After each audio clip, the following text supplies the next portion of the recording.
Good morning, ladies and gentlemen. Thank you for joining with us today for day 2 of the Virtual Investor Summit organized by CAL.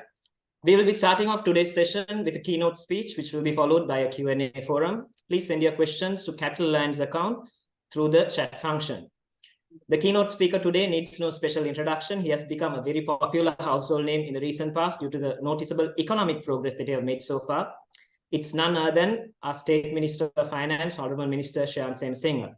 We would like to thank the Minister for joining with us today, even though he has to be present at the Parliament early in the morning. Minister, thank you for making time for us today amidst your busy schedule.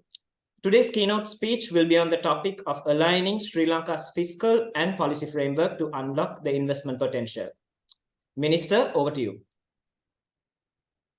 Thank you, Ardu, and good morning to all the participants. Am I audible? Is it clear? Am I audible? Can you hear me? Is it clear? Yes, we can hear you, Minister. Once again, I want to thank Cal for organizing a event like this, because it's very important for everybody to know where we stand economically. As everybody knows, the last 18 months were the most challenging period for Sri Lanka. It was due to multiple reasons. The Ukraine-Russian conflict, thereafter the COVID also had an impact on Sri Lanka. We had a few policy missteps as a government. So every aspect brought Sri Lanka into an economic crisis. Subsequent credit ratings had an impact on access to capital markets, and the country was forced to declare non-payment of bilateral creditors in 2022 April. Since then, we have gone through a very ambitious reform agenda, and we are now in the period of emerging of the economy. The economy has shown clear signs of growth, stability especially, and we expect the economy to stabilize fully by the end of 2023, thereafter going for a growth from 2024 onwards. The main factor behind stabilization of the economy was the IMF program. So this is the 17th IMF program we are into, and this ambitious reform agenda was based on the IMF program. And we are happy to announce that we got the EFF approvals in 2023 March, just 7 months after the staff level agreement, which was agreed upon the authorities and the mission in September 2022. In this reform agenda, taxation and tax administration was one of the key pillars on getting the revenues. So the consolidated efforts of both the private sector, the government, all the government agencies have helped to stabilize the economy. And even the first couple of months have shown approximately about 40% growth in the government revenue, so which is a significant growth we can see. Also, after lapse of couple of years, we have ended up in a positive, we have ended up with a positive primary surplus within the first quarter of 2023. And our final aim is to ensure that we go in for a primary surplus of 2.5% of the GDP by 2025 onwards. So this is basically the target we are working on, and we are very confident that we will be able to achieve that target. Secondly, there are few legislative frameworks what we have introduced. Mainly, I'm happy to announce that Sri Lanka is now within the framework of the IMF, as well as all the other emerging nations, in terms of legislative frameworks. Firstly, we introduced the new anti-corruption law to ensure transparency, which was expected by the Sri Lankans as well as the rest of the world. And I'm sure that will enhance confidence of the investors on Sri Lanka. Secondly, to ensure greater transparency, we also introduced a new parliamentary budget office, which was not in existence in the Sri Lankan system. So the new parliamentary budget office will give access to parliamentarians as well as all the other political parties and anybody who is interested to follow fiscal transactions and the plans of the government.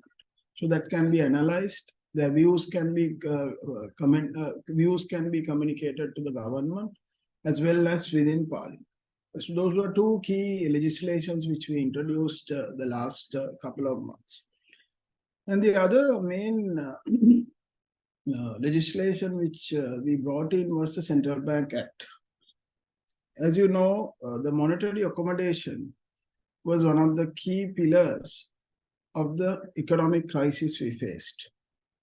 So the Central Bank Act, which has been introduced, which was passed in Parliament in July, will ensure greater freedom and independence to the central bank and will ensure that we will come into an agreement or MOU with the central bank and the government on inflation targeting. So those are three key legislations we have passed in Parliament the last couple of months. And we are expected to pass another law on fiscal management. The new Fiscal Management Act will be passed during the last quarter of 2024. So we have addressed these long-standing concerns what the investors as well as the others had on corruption vulnerabilities. This will ensure transparency and enhance confidence on Sri Lanka. Going back to the other main concern we had was our SOEs, the state-owned enterprises. As you know, we have about 400 odd state-owned enterprises, and most of it are running at losses and have become a burden to the state. So we are in the process of restructuring our SOEs in the key sectors too. And already we are in the process of restructuring or unbundling the Ceylon Electricity Board, which was a huge burden in the past to the Sri Lankan economy. The Ceylon Petroleum Corporation, which was another huge burden to the economy. At the same time, cost reflective mechanisms have been already introduced in Sri Lanka. So within the next couple of months, we will have the restructuring plan. Once the plan is being approved by the Cabinet of Ministers, we'll be happy to share the plan with you and to see how best you could engage with us in rebuilding Sri Lanka.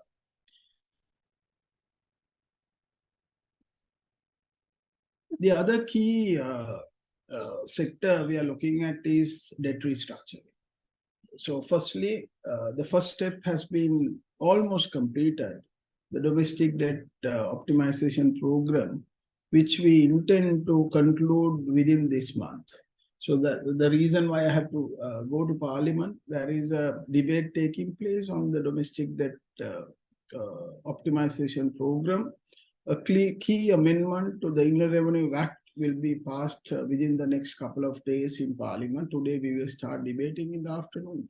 Tomorrow we will pass it, and thereafter the central bank will be in a position to finalize the domestic debt optimization program, and we are confident by end of the third week or beginning of the fourth week, we will conclude our domestic debt optimization, which was passed in Parliament a couple of weeks back. This program, which the government introduced, was well received by majority of people in Sri Lanka. So I think we are happy that we managed as a government to introduce the domestic debt optimization program, which is commonly accepted. subsequently will pave way for foreign bilateral debt restructuring. So the first step will be concluded within this month, and we expect the debt restructuring process to be concluded by within the last quarter of 2023. As you know, when it comes to bilateral debt, there was a common platform launched, a special creditor platform launched during the World Bank IMF spring meetings back in Washington in April 2023. This has been co-chaired by France, India, it's been co-chaired by France and India. The discussions are going on with the authorities as well as the mission. So we expect another crucial meeting to be held by the Paris Cup Secretariat after analyzing all the possible avenues that Sri Lanka could go into. So we expect the debt restructuring process to be expedited within the next couple of weeks.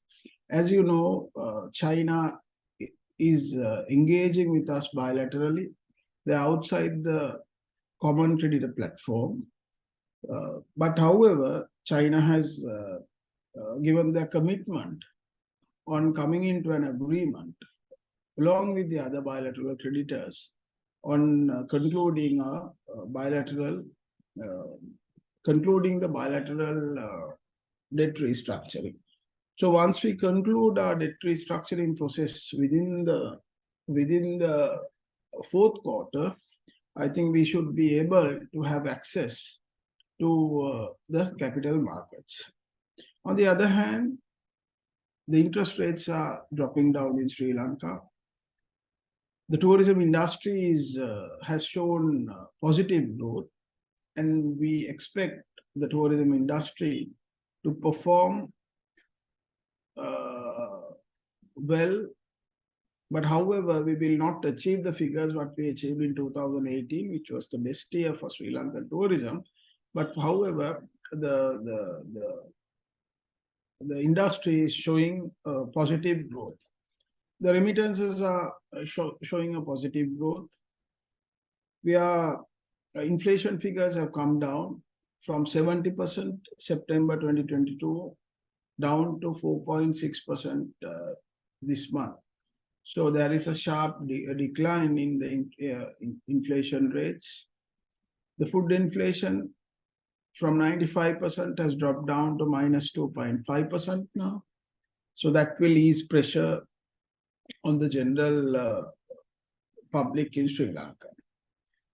Going forward, we are looking at few avenues in terms of investments.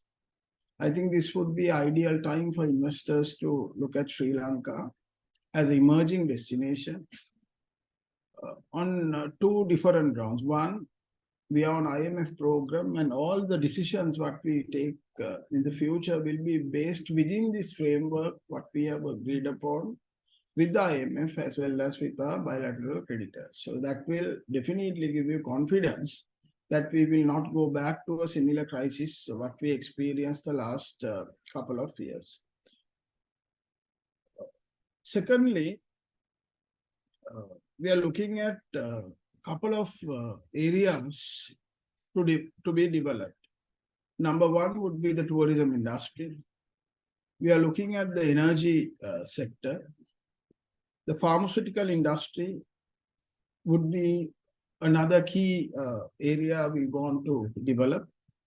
We are also looking at value-added agricultural sector. So these are few areas that we are looking at very strongly, and we can see the investors have shown interest on these areas.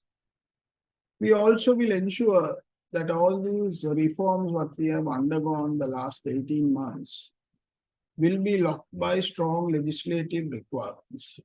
So that will not be reversed by any of the governments which will rule Sri Lanka in the future. So all the reforms will be backed by strong legislative implementations that we have already implemented. We also want to liberalize trade to the fullest extent. As you know, due to the lack of foreign exchange, we were compelled to restrict imports. We are now faced of relaxation of importation, and hopefully, except for private motor vehicles, all restrictions will be removed by the end of the year. So that will ensure a better liberalization of trade. The government is also in the process of establishing a new economics commission. So that commission will concentrate on investments and on foreign trade. We know there are a lot of red tapes in Sri Lanka when it comes to investments. So we want to remove these barriers and establish this new economic commission, which will facilitate between the other government agencies. So it will, I would not call it a one-stop shop, but eventually this will facilitate investors and foreign trade to expedite their processes. The other, one of the key areas would be the Colombo Port Economic Commission. So this is also will be another key hub when it comes to economic development. And I'm sure the Port City Economic Commission is also working on to become a global investment and a sustainable development tool in Sri Lanka. We are also looking at establishing, basically converting our economy, to consolidate the economy to become export-oriented, a competitive, and a sustainable economy. So in going forward, we want our economy to be driven by the private sector. So this is the intention of the government. We will facilitate, we will act as a facilitator, and we want the private sector to drive our economy. We are looking at few new economic zones. We have identified, the Ministry of Investment Promotion is working on the process, and we will introduce a couple of new economic zones within this year, which will enhance confidence and more available avenues for the investors to look at Sri Lanka very positively. These are few developments that I spoke about. But however, I must emphasize the fact, as Sri Lankans, government of Sri Lanka, we have learned lessons from the crisis. I would like to reiterate that point. We have learned lessons from the crisis and will ensure that we will not return back to a crisis. So I wish to extend our wishes from the government and also thank all our partners. This is the recovery and the growth process. The government alone cannot achieve the targets. We want the private sector to get involved more, and we will be a facilitator for this private sector to come in as an economic driver. And also, I would like to say that Sri Lanka is open for the world. We are back in business. We are back on track. And we are very confident that we will bounce back very strongly than we have bounced back earlier. So we have learned from the crisis and bounced back strongly than we have done in the past. So I would like to invite all investors to look at Sri Lanka very positively. We will always be available from the government's point to give you the clarifications required. Any other opportunities which are available in Sri Lanka, we are happy to explore. We are happy to listen to your suggestions. We will make necessary changes accordingly, and have trust on Sri Lanka. We'll be back on business. Thank you.